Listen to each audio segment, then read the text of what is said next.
Hello there, and welcome to Talking is a Free Action. This is our weekly show where we peruse and select some of the most interesting people from the material plane and then put them through a set of challenges, rooms, and questions to find out a little bit more about them and the world that they live in. Why, you may ask? I have absolutely no idea. Honestly, I do not know. There's not any sort of secret invasion of any higher-ups or anything that's in the works or anything like that, I swear. I don't know how long I'm going to get away with that, but anyway, I am a Playmaker, and I am one of your newly appointed, this is my second go at this, question masters, one of those benevolent, all-inquisitive people. And this is my, again, parlor of candor. Yes. Now, you may have noticed that I am not alone, and that is because I have been through the material plane and have found this wonderful creature, Ashy, and have brought them here for some fun and games. Although, as always, it is my understanding that Ashy is also connected to other characters in the material plane, as well as a higher being known as Ali in the Real World. Yes, I said that. They call that their home. It's a very funny name for a world, I'm not going to lie. Anyway, it is my hope that we will be able to extract from Ashy, as well as Ali, information from Ashy, as well as Ali, is what I'm trying to say. Ashy, are you ready to play? I guess so. I think I should stop doing mushrooms before going to bed, but I'm fine. Did you happen? Did you? No, I can't ask that. No, I will speak to you about that afterwards, I think, yes. Excellent. Right, before the games begins, we have some amazing sponsors that we must thank. These entities are known as Hero Forge, Ultra Pro, Phoenix Dice, and Alchemy RPG, and we also have a group of fantastic supporters in Idle Champions, Neverwinter, Elderwood Academy, and D&D Beyond. I should also mention our special bonus for our audience members known as the D20 Club, and if you'd like to join them, you can so by supporting Patreon for just as little as one of your local currencies. If you can't join us here right now in the parlor of Candor Live, you can always listen on your favorite podcasting app by searching Roll Together RPG. And if you wanted to find us on any of those planes of social media, then you can just search for Roll Together RPG. Now, Ashy, you are in the parlor of Candor, and for the next 55 minutes or so, we shall play through a game with, and this is different to the other question masters, this deck of cards. How does it work, I hear you ask? Well, if you look in your pocket, you'll see that you should find a D100. Do you happen to have that? I do. Now, quick question. Did you have that there already, or is it something I sneak into your pocket? Actually, I love playing games as well, and I'm a fan of bony things, so mine are made of bone. Ooh, that I cannot wait to see them. That sounds absolutely fantastic. Now, what you're going to do for me in a moment is you're going to roll said D100, and the result will be drawn from this deck of cards. Yes. And whatever the image is on the cards, I shall give to yourself, and you shall go place it in the door that's over there. You look over there, and you can see that there's a very finely crafted door with what looks to be an exact sized slot for a card to be put in. I know, right? It's like it all comes together. I know. And it will take you into the next room. Now, of course, if there's anything that you come across that you don't want to deal with, or just don't like it, you just say the magic words, talking is a free action, and we will see if we can get any juicy bits of information from Ali. Once 55 minutes are up, you will safely be taken back to the exact moment I took you from, with no memory of any of this happening. So you don't have to worry about embarrassing yourself or embarrassing me, or, I'll remember it if you embarrass me, but if you embarrass yourself, you won't remember it. So, but anyway, are you ready? Games to begin? I am. Fantastic. Right, well, a little quick description of what the parlor of Candor looks like. You walk into a very moderately sized shop. There's one of those open-close signs on the front, which has writing on it that you cannot read. The counter itself is on the left-hand side. The counter itself is made out of glass, and it looks to be what seems to be some sort of trading cards or something, all individually placed on the inside. Behind the counter, there are some rather oversized weapons that are hanging on the wall. Those were made by the Forge Master at request of myself. They are for any cosplayers who want to come in and purchase them. There are a couple of desks with what look to be mats and things and dice and all that laid about. Basically, it's a nerdy shop, as it were. Anyway, would you like to roll me a D100? I certainly will. I got a 81. 81. Well, that's right near the bottom of the deck. Okay, wait 1 second. Sorry. When you've got 100 cards in a deck, it's very unwieldy. Right, there we go.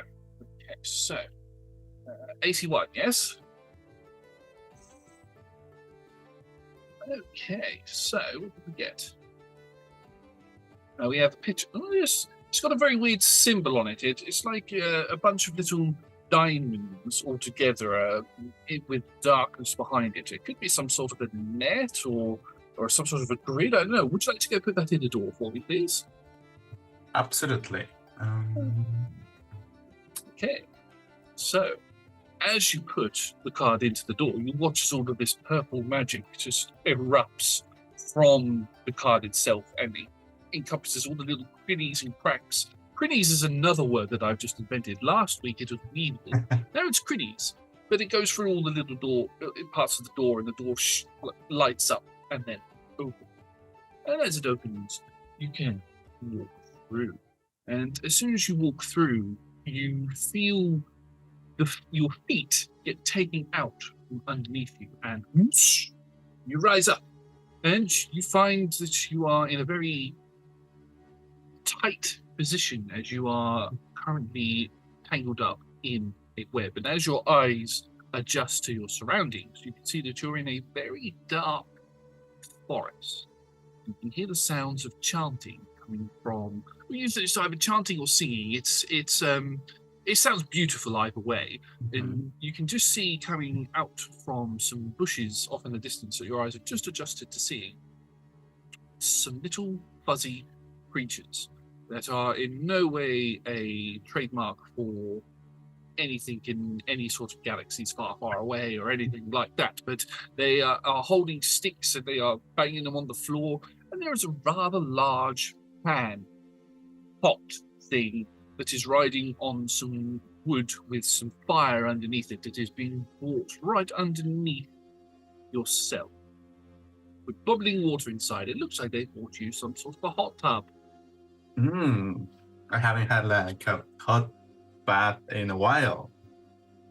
Oh, Actually, I mean, we don't have like many like running water or like fresh water in the open seas when we go pirating.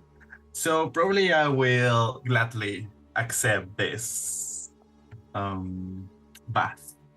Also, like you mentioned sticks. Is there any whip? Because like everything you describe is like my gig.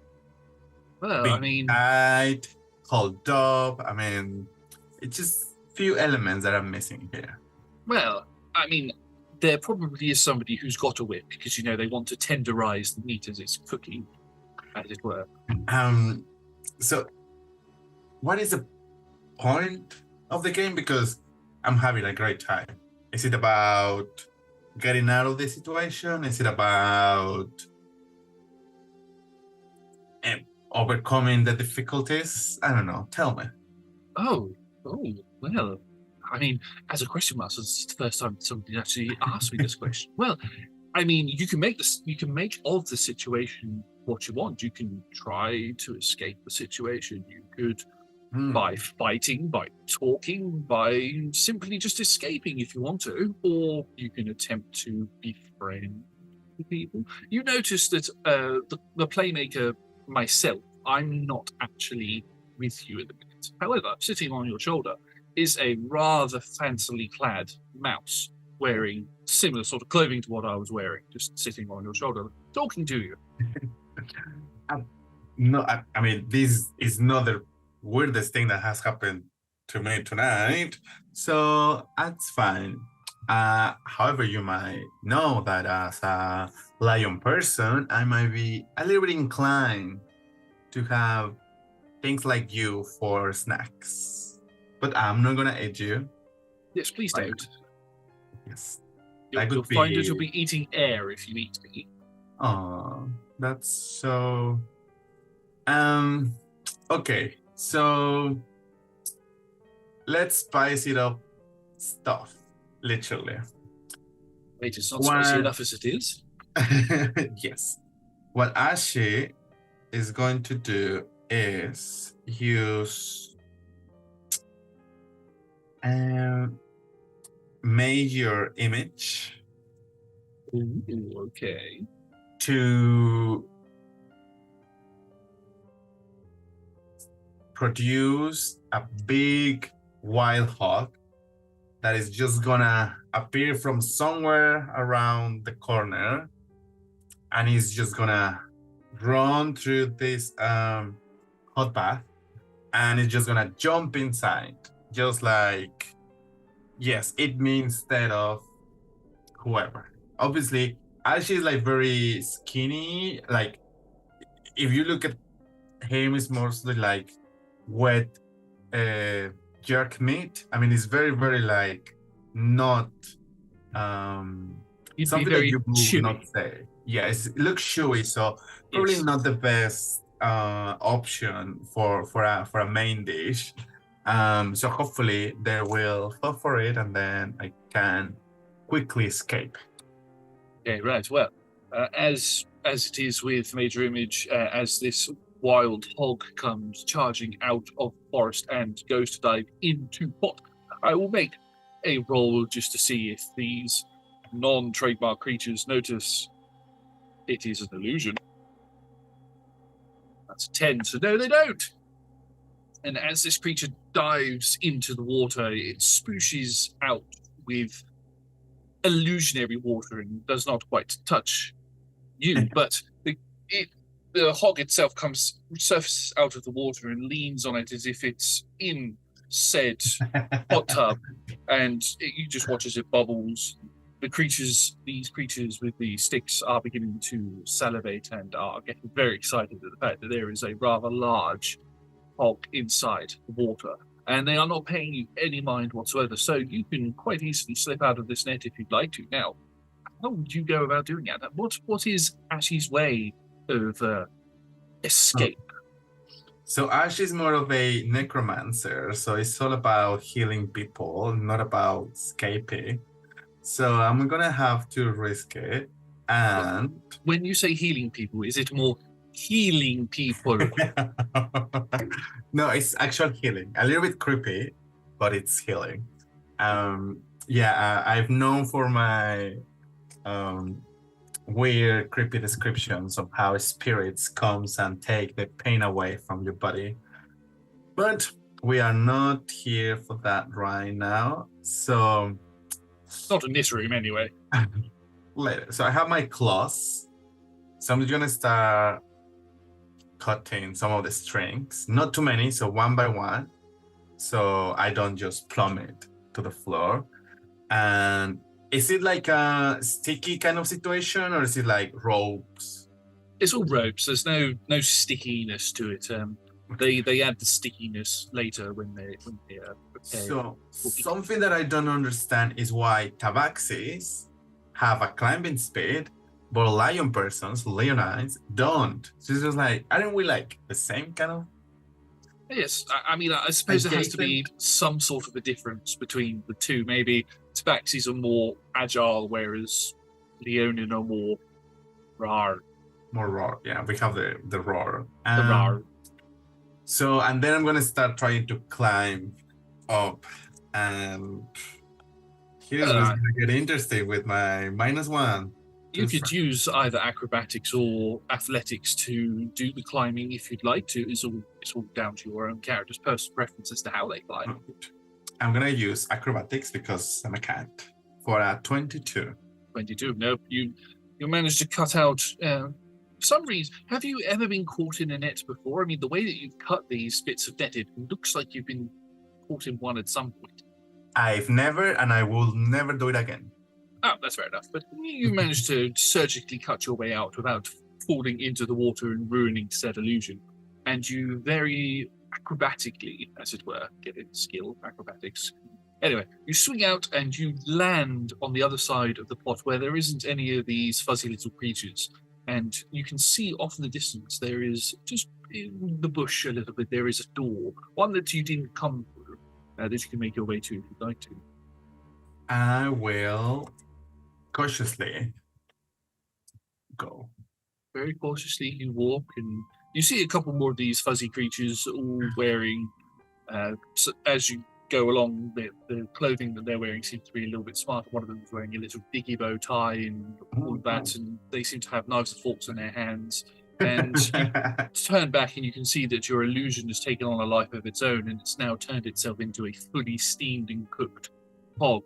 And as it's prepared on a table, a very long table that seems to have appeared out of nowhere, they go to cut into it, and their knife just disappears right through the hog, and you watch and listen as they all scream out in anguish as you make it to the door and are able to get through. Well done. First room done. How many points do I get? Oh, a point system. Shall we say 5 points? Shall we see how many points you have at the end? Let's see. Yes, I will give you a 5 out of 5 for that one, yes? Fantastic. Right, well, you're now in a very dark corridor. The door behind you has now closed, and there is another door in front of you. Now, same sort of situation that's got the holes in it, or a hole in it for you to put a card. However, we're going to mix things up a bit, as it were, and I'm going to ask you to roll a D100 twice. I will then draw 2 cards. I will give you a description of what's on each card, and then you can pick which one you go to. How does that sound? So Ashy takes the bony dice and rolls at 84 and an 88. So quite at the bottom still. I mean, Yeah, it's right at the bottom of the deck. It's a good thing I'm shuffling it right now. Right, so 84 and 88, those are 2 of the most bottom cards. Well, so the first card, the 84. Now, this looks to be a rather busy building house of some sort. There seems to be lots of bodies and up in the where the seating area would be. There seems to be multiple lights that seem to be flashing as you move the card about. It like looks a party? like some sort of a party, yes. And then with the 88, it looks like there's a very dark room with lots of pillars around, and there's a set of piercing eyes that are looking at you. They look almost what's the word? Divine looking at you. Which one would you like to go for? I know which one I'd go for, but which one are you going to go for? Ashy has been in many parties, but he enjoys to be one-on-one with the VIP person or the host. So he's gonna go for the big eyes. Oh, okay, so I shall give you that card. Go put that in the door for me, please. And Ashley puts the card on the slot. I'm still having the rat, right? The rat would have, as you come through the door, the rat would disappear, and I would appear next to you. But then, as you go through the door again, the rat reappears on your shoulder again, and you walk into a very, very large, very long room with pillars that go all up, that reach up into infinity, all the way along the room. They've got some carvings in the base of the pillars, and it stretches all the way to the top. And there is a very light mist on the floor. And as you get closer, as you walk, do you carry on walking through, or is there any particular way you'd like to approach this? I don't want to assume. I could rather not go. Can I go side of the room, not main of the room, but on the wall, next to the wall? Of course you can. Yes, you can. Trying to hide my way. I'm not good at hiding, I think, but yeah. Yeah. Now, move between the pillars and hide a little bit. Yes. Ashy is also well known for many of my characters for preferring a more discreet way of exploration. So I'm gonna cast Detect Thoughts to see what is around. And in a 50 feet radius, I get to know is there any creature with an intelligence higher than 3, how many, and the locations. For now, I don't want to know what they are thinking, but just to know. You're just setting up your radar so you can sense if there's anybody around. That makes sense. I like that. It's very good. Well, you can definitely sense your detect thoughts reaches out to 50 feet. Conveniently enough, this room is 50 feet long. Who would have thought? Anyway, you cast your spell, and how for the audience? How does casting detect thought? How does that look like? Thanks for asking. Ashy will take out his focus, and he uses an ocarine, but this ocarine is made of bone. This is actually the skull of someone, and you have to watch the campaign so you know who this person was. Yes. But basically, the skull has some holes in it, and the way how Ashy produces music is that it's blowing air through the mouth. So it looks like it's kissing this skull, and some smoke comes out of the holes that produce the beautiful music. A little bit creepy, more like a really solemn kind of melody. And the smoke surrounds my head, and that sort of allows me to have like a sixth sense of what is around. That description, yes. And this happens, and as I said, the room, conveniently enough, is 50 feet. So you do pick up the intelligence of a creature, which is at the end of the 50 feet, which just so happens to be towards what we can probably be the end of the room. It is a very, very intelligent creature, but there is only one. Okay, and does it look like? So based on the card, I'm expecting a huge creature, in the sense of, can I not? Is it large, gargantuan? Is it? Should I be afraid? It feels like it's got a very big brain. You said that you're not trying to determine. I know, right? You shouldn't have said that. Ashy will absolutely knock on the door like, is anybody home? Trying to read the thoughts of this creature. Oh, okay. So you knock on the door, and you hear some rustling inside the head of this creature, and you hear the sounds of what sounds to be, should I say, locks being unlocked on this mine door, and you just hear a little creak of the door open, and these brilliantly blue eyes look back at you.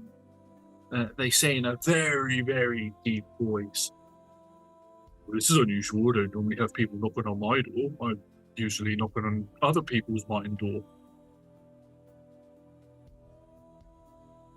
Well, there is always a first time for everything. My name is Ashy, and I will like to introduce myself. But if I get close to you, will I get hurt? I do not intend to hurt you.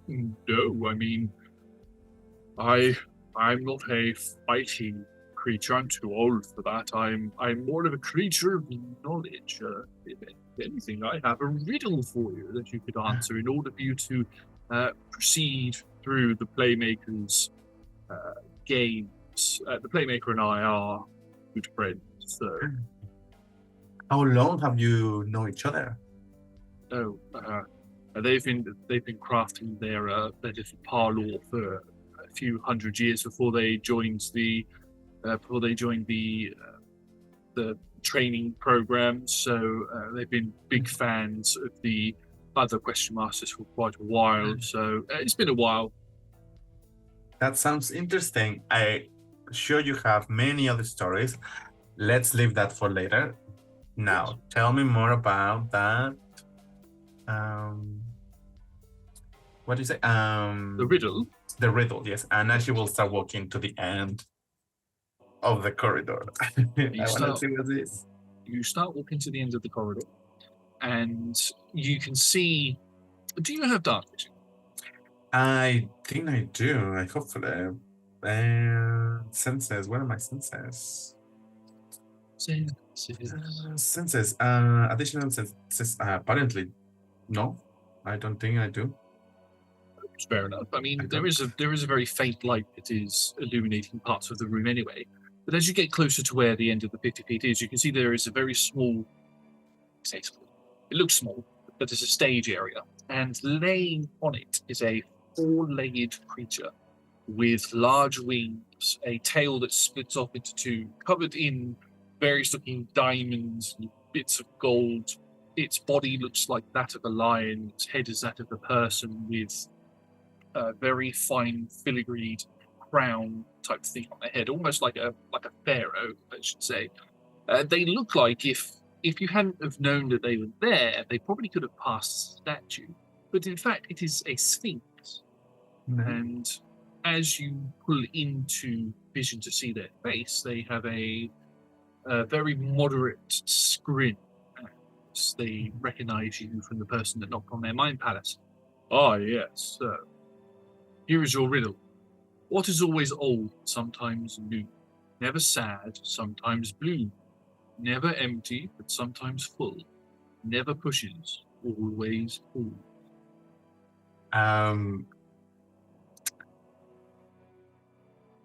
I think I'm gonna use my tokenism of reaction because I have no idea what is always old, sometimes new. Never sad, sometimes blue.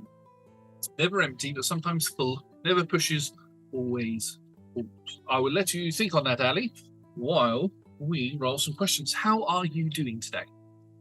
I'm very fine. The weather is great. I'm having fun, so everything is fine.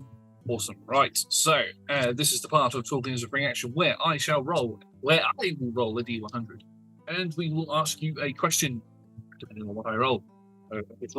I rolled a 26. That's actually quite low. Because in fact, you've been rolling quite high. That's the other end.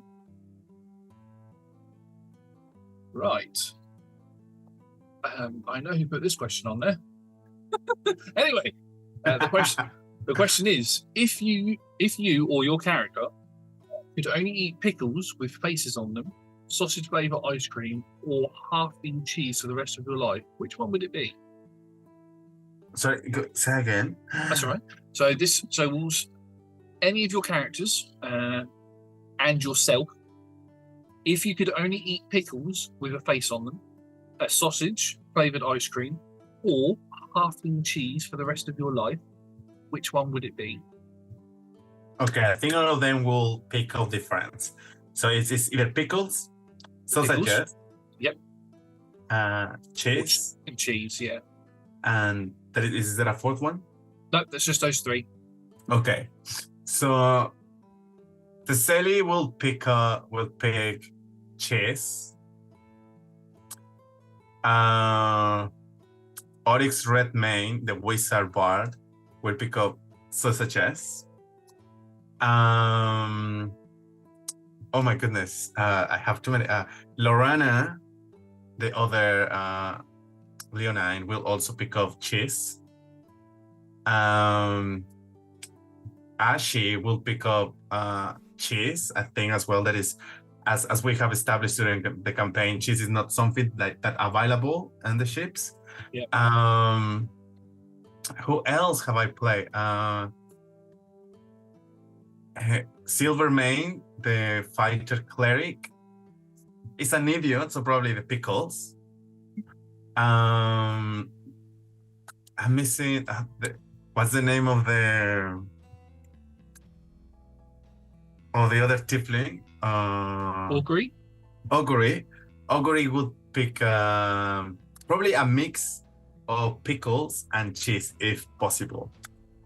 Probably So why not? pickles wrapped on cheese. Probably. Almost like what they call pigs in blanket, but cheese or pickle in cheese. Yes, let's call it frogs in Frogs in something. blanket. Frogs in blanket. Does that work? I don't know. It works. Right. Yes. Well, And Ali will pick up sausages all the time. that's fair enough, yeah. Sausages, sausage flavored ice cream sounds like an interesting thing that I'd try probably once at least. Now Right. that you say that, like imagine having the ice cream with bits of pickles and cheese. Interesting. Not sure if that should exist in this or in other planes. No. But you know what? Those are your questions. Those are my answers. I mean, it's that hot at the moment that I would probably actually eat that. If that would be the only flavor in stores, I will have it. Yes. Right. Let's quickly roll another question, shall we? Let's do two questions. That is a 48. Ooh, okay. So, pick one type of dice ranging from D20 down to D4 and give it a voice. What does it say? I will pick up the D12. It's a really depressed voice because it's the least used dice. So it's more about like, oh, nobody cares about me. I'm here always giving all the hit points to the barbarian and the paladin, and then they forget about me. You know, they just use me when they level up, and then that's it. That's it. For D12. For D12. D12. And it's always jealous of the D6. Like, yes. swear to dead enemies. Yeah. Especially when there's two D6s around all the time. Like, why would you want to roll two D6 instead of one D12? Right. Okay, so are you ready to go back in, or would you like another question? Because we've quick fired let's those go questions. for another question. Let's go for another question. I like this kind of like I don't know, it's game related, but not, you know, campaign related. That's fair. Okay, so I rolled a 22 that time. So as this is talking is a free action for Ashy, let's focus this one on Ashy. What is Ashy's morning routine? So Ashy is a little bit of prankster. So I guess he will first go back to his journal and see which pranks are still running, and not to forget, or not, if there is anything that he has to keep going, like a joke or something, not to fall out of character. And after that, he doesn't take much care about like his physique, as we have established, but he cares a lot about his instruments. So he has this ocarina of bone and also a big sort of a boy or like a big flute, also make of bone. So he will take like the proper time to clean it truthfully, and then just put it back and then start the day.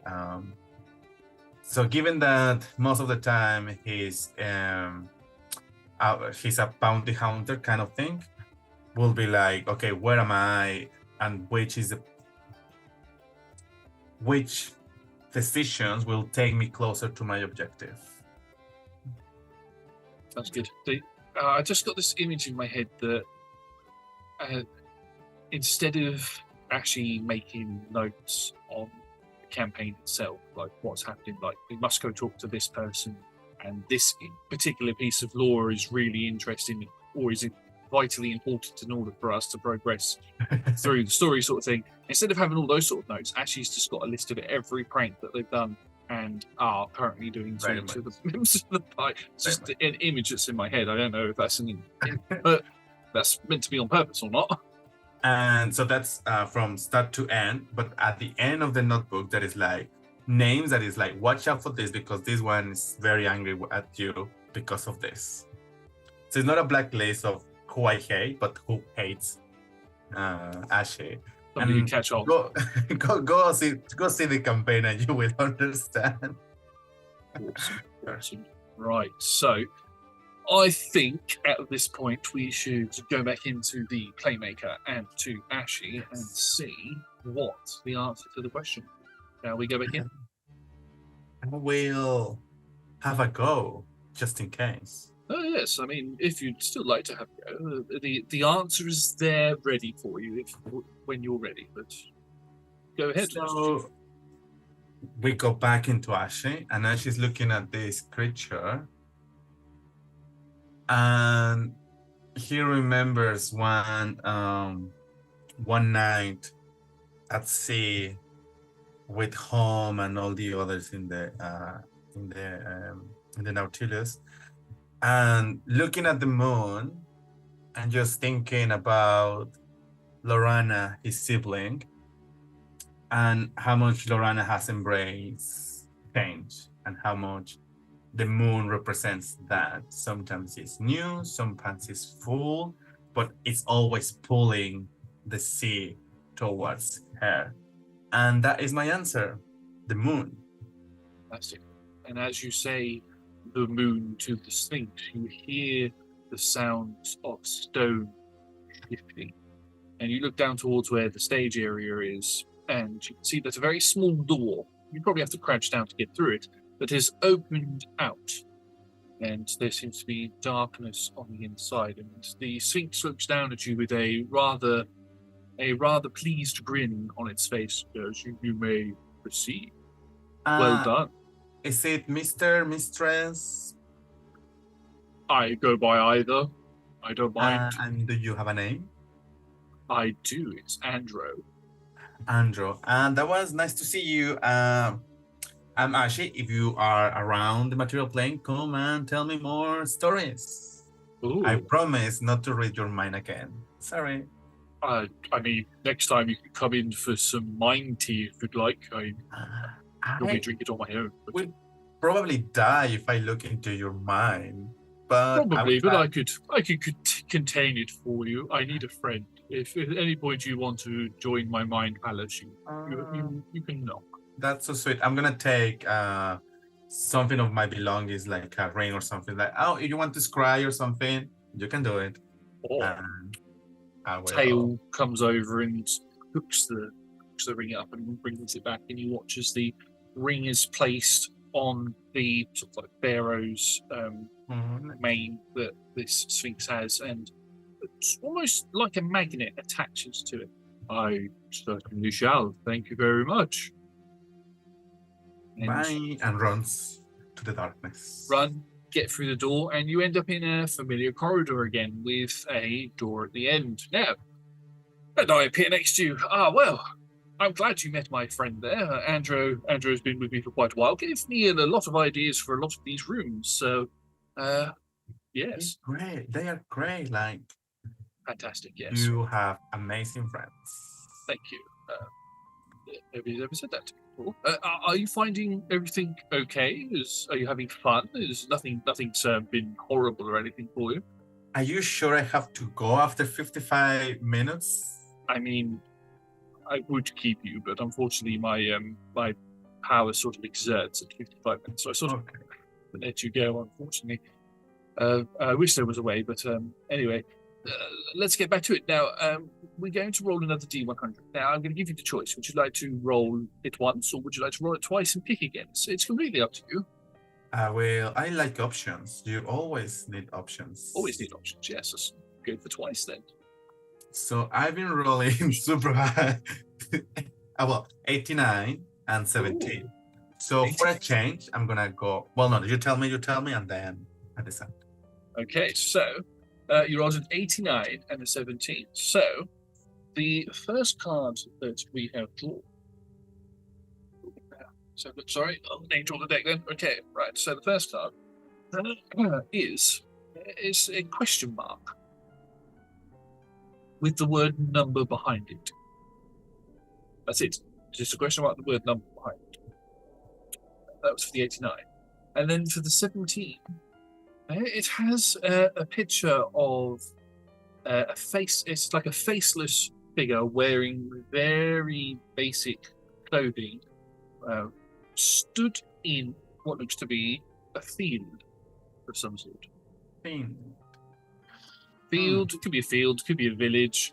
It's like one of those sorts of pictures where it's the figure stood there and then there's different images behind it. So you got one section is a field, another section is a Wow. village, dock, that sort of thing.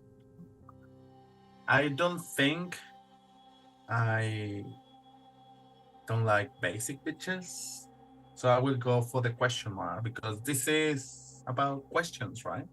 Yes, So of let's course it go is. for the question mark. So I will give you that card. You may put that in the door.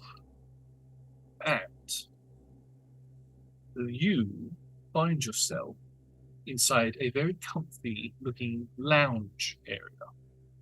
There seems to be a rather old looking tiefling sitting on a recliner chair.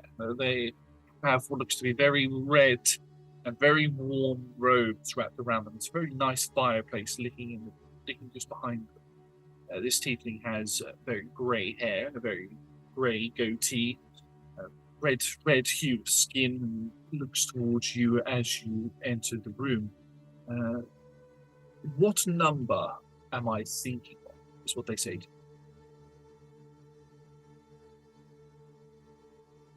It's just a basic guessing game. But what number are they thinking of? This seems like the perfect room for you, I must say. Yes, I'm gonna cast detect thoughts. You cast detect thoughts, and the creature. I believe there is a resistance element to the spell. Is there, or am I? So I can know the superficial thoughts, but if I want to know like something specific, it's a wisdom 15, please. Wisdom 15. They shall roll that. They are more charisma based than they are wisdom based. So that is a 14. So they fail. One underneath. Anyway, you scratch the surface level of their thoughts to begin, and you get the sense that they are thinking about taking a nap at some point. They just want to. They have a book in front of them. They want to finish this chapter that they're on. The problem is, you can tell from the surface thoughts that they've only just started the chapter. It's probably about 20 pages to the next chapter because they're one of those people who flicks to see where the next chapter is so they can see how much they've got to read.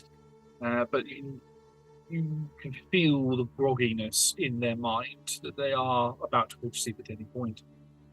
Deep within their mind, though, they are thinking of the number 666. Well, I know which number you're thinking of, but isn't it more important why are you thinking of the number 6? Do you want to explore that?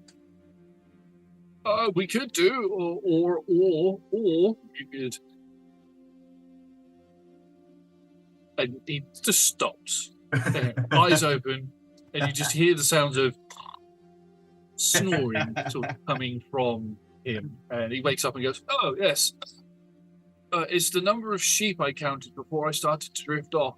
I was reading this, but I then started counting sheep. That's all. Nothing to do with the devil or anything, I swear." That's highly suspicious. It is.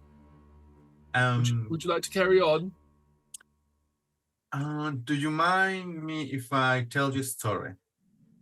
Oh, yes. Seems to perk up at you saying, "Oh, yes, tell me a story. Go ahead." So I'm gonna take, if possible, just very kind, like the book, and I'm gonna start reading through it just to see what is there. You start reading through it. It is in Abyssal. Do you happen to read Abyssal? Primordial.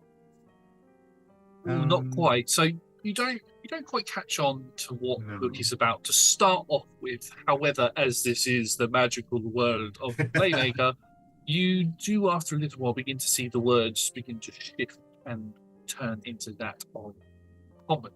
And this particular creature is reading a book about a devilish creature that has had enough of living in the 9 hells and has come to the material plane currently lives in Waterdeep and is solving crimes within Waterdeep as a private investigator for some reason. And this is one of the many stories that this creature is telling.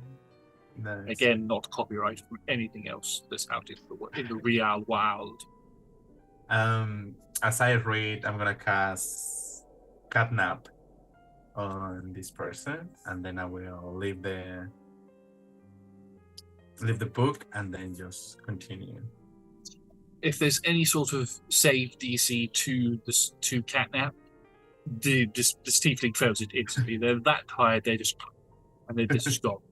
There's a door just behind them that you can go through, and as you enter into the door, exit this room and into the corridor that you've been in many times, the Playmaker has just stood there like, oh. Or I'm stood there, should I say, because I'm the Playmaker. Well, that was rather nice of you to read that for them. The catnap was a nice touch. It means that they're going to sleep for a little bit longer at least. So at least I don't have to worry about reading them the rest of the chapter. You just sort of save me a job there. Thanks for that. But you do that often? Yes. I've had it on the test runs where I've had a few people go through. They haven't finished the chapter off. They're just managed to get the number out of them somehow, and then page number or whatever it is. And then they just sort of progressed through. So, I mean, you actually took the time. So that's very kind of you. Thank you. I mean, people think that I'm an asshole. And yes, I am. But I also, I mean, pranks are not like, I don't mean to prank you because I'm an asshole. It's just to, a little bit banter and bonding. You like to lift the spirits of those around you. But then I guess some of them have gone badly. I mean, no one has died yet, but one eye lost, a couple of fingers. I mean, but we're still pirates, right? Yeah, I mean, you have that covered if one of them does die anyway, because you're a necromancer, so you can just bring them back. But always they are like, oh, I'm gonna die, and I'll be like, yeah, everybody dies. I just bring you back. Yes, right. Well, before we move on to the next room, I'm going to use my infinite powers to do talking as a free action. I'm up for it. Yes, we're getting towards the end of our time, so we could probably get another 2, or judging by how quickly we did the last set of questions, 3 questions in, and then maybe one more room, and then that'll be it, I think. So, how are you finding? I'm going to ask you a question before rolling because going right off task. How are you finding Monsters of Maelstrom at the minute? It's been full of surprises. I think the full cast is been kept on the toes with the whole thing that is behind, like the general plot, but also trying to develop this share the stories behind. So I think it's been a nice surprise how we come together to tell that story. Yeah. And I think this coming probably before the finale or after the finale? Before the finale. Before the finale, because you have to watch the finale. Yeah, the finale is, I mean, there is a good part of the pranks, but also a very exciting moment. So you have to watch the finale. And I'm very happy. I'm very, I wish I could, as Ali, just being part of that tripulation. But yes, it's just very nice and very warm place for anyone to be in terms of PCs, like the whole atmosphere that the ship has is just really welcoming and accepting. It's really nice. It's always good when you get that sort of connection between the players and between the characters, because then that sort of it then overlaps or overspills to you as a player with the other players as well. Which I think really it's cool. Both ways, but one is a reflection of the other, and then a feedback. Yeah. This Correct. is the power of TTRPGs. Yes. I rolled a 26 to start with, which is a question that we'd already done. So I rolled again. I rolled an 80, and this sort of was almost a perfect segue from the question that I asked you about how you're finding Maelstrom at the minute. So, what do you like in a DM? I think for me the most important thing is the yes and. I tend to come with those moments when I say, hear me out. And people know that is a moment when I'm about to throw bullshit, just trying to make like a compelling case for shenanigans and horseshit. But all of that needs to come with obviously you need to keep it safe and fair for everyone on the table. So even when I want to do my shit, just to make sure that it bounds on someone that can put it down or like ground it, not to go over the moon and not to break the wall, right? So I think it's very important to be open-minded and flexible, but also sometimes you have to say no. So I'm okay with that, but as long as push a little bit, this little rule to say it's not in the rules, but it's gonna be fun. I do that a lot, especially when it comes to combat maneuvers. In fact, you are one of the people who's experienced that when Garnot decided to psychically shun himself and the creature off of the from the platform edge, the platform that we were on. So I do that quite a lot as well. So yes, it's definitely fun, especially when the DM that you're playing with goes along with it and then adds to it and just makes it a whole ball of chaotic mess. But it's just awesome. Let's roll another question. 54. We're almost at the halfway point there. Okay, so this is, and we'll make this a question for Ali and a question for Ashy. What is your favourite? Cats, dogs, or birds? Dogs. I'm a dog person. Definitely. Ashy, I think, I don't know. Probably birds, because seagulls, maybe. Yeah. I don't think he's interact a lot. Can I say sharks? You say sharks if you want to, yeah. I mean, we could add fish. Go watch the there. game. It will make sense. Yeah, no, that's fine. Yeah, definitely say sharks if you want to. Yeah, I mean that was a very quick question. Let's roll again.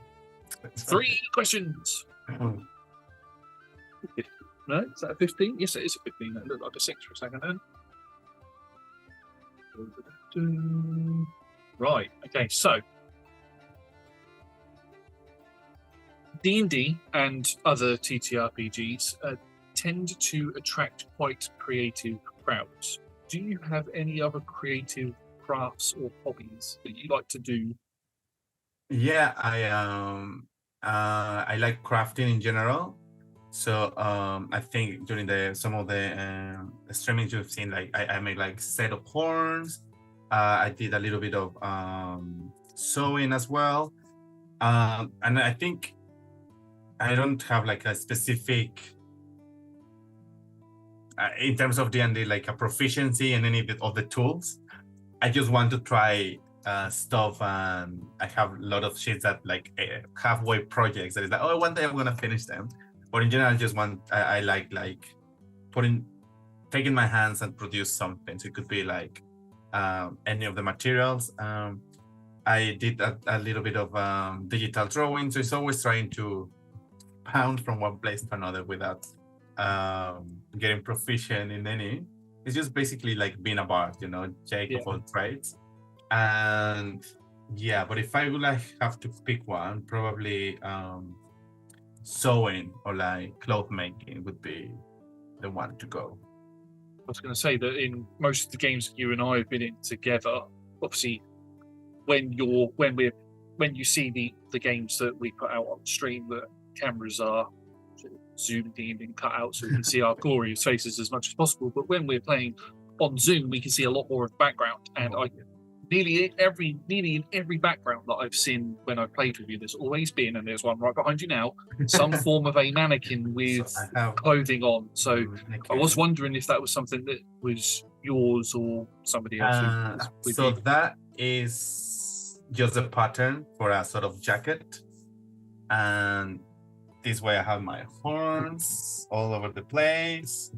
Yeah, so over there is Teselis horns, other Teselis horns, and this is for a centaur called Sina. He got like course item that makes so is his body hair is red, but he has this big blondie highlight. It was like a joke of a course item, but I had to put it back and put it on.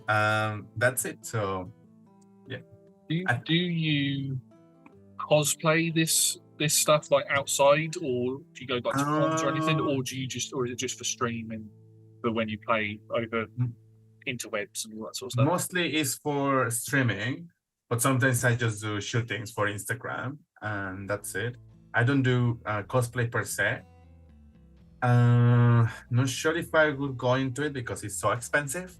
Yes. But well, I mean, you can always be crafty and then create amazing things with £2. But I think it's not the way I want to take my craft. It's just like accessories and stuff. But I would like to collaborate, for example, right? Like if somebody's like really into cosplay, like, really, do you mind making me a set of horns? I would be like, okay, that I can do that, because it's just one specific part of the cosplay rather than the whole set, which thing. might take, hours and hours and hours. Right. So we have come to the end. So we shall go back in and we shall say our goodbyes to Ashy. Ready? Yes. So, well, as you go to walk through the corridor, my deck of cards has disappeared. I've disappeared. I'm not there. You can hear my voice in your head, and that's about it. But you walk through the set of doors at the end, and you come back into the parlour of Candor, and see myself stood behind the counter, shuffling my deck of cards, bending over and picking out some individual ones from inside the case, and putting them in some special protective stuff, and then putting them back or slipping in. Yeah, I'm doing nerd stuff. But that is the end of today's Talking Is a Free Action, and I'd like to thank everybody in the audience. There is an audience, actually, for joining us for Talking Is a Free Action. You can find us here every Friday at 6 p.m. BST for Talking Is a Free Action, or our other show, Talk Together. You can also find us playing D&D on Mondays and Tuesdays at 6 p.m. BST, where you can follow the adventures of people just like Ashy. We currently have, I believe, we have Fracture going on at the moment, which is our long-running campaign. We also have, I believe it's going to be the last episode of Monsters and Maelstroms on Mondays as well. So they're going bi-weekly with each other. And Tuesdays we have one of our reruns from the archives of Roll Together. You can I completely lost my place on the thing. I'm going to roll with it, but all of these can be streamed at twitch.tv/rolltogetherrpg. VODs are available immediately after the stream to catch up, or you can find all of our content archived over at YouTube a few days later. And don't forget, you can also enjoy them via podcast. Many thanks again to our D20 Club on Patreon. If you'd like to support us, you can for as little as one of the local currency. We always do the hearts. And thank you again to all of our sponsors and supporters that we mentioned at the beginning. Ashy, you may exit the parlour of Candor. Do you have any final words or anything for me before you leave? Or that was really fun. If somebody of your friends goes sick and you need someone to, understudy, please call me. I will happy to host any of your rooms. Oh, I definitely hold you to that option. Unfortunately, you're going to forget this one, Dave, but I might leave a little nugget that when the call comes, you understand what it is. Maybe. Anyway, as you leave, the door closes behind you, and the sign in the door turns, and it says on it the ancient question master proverb, always stay classy at the table. Bye!